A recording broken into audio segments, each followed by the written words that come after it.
Hey guys, today I'm going to be showing you how to restore a snapback hat, specifically one that doesn't have any shape like this.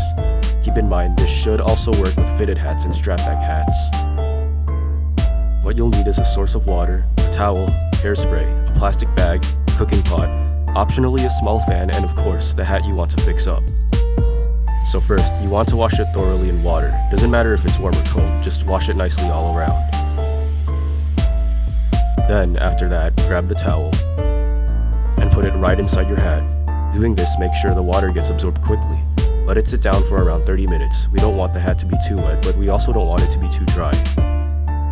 And after those 30 seconds have passed, remove that towel and grab your bottle of hairspray. The brand doesn't matter. With that being said, spray the inside thoroughly with the hairspray, specifically at the front part where it should stand up.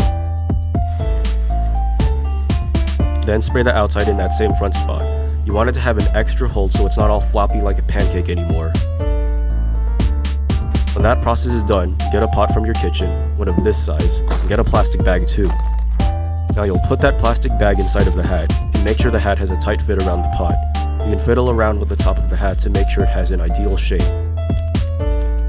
Go ahead and spray just a little more of that hairspray into the front. When you're done with that, let it sit in front of a small fan. If you don't have one, that's fine.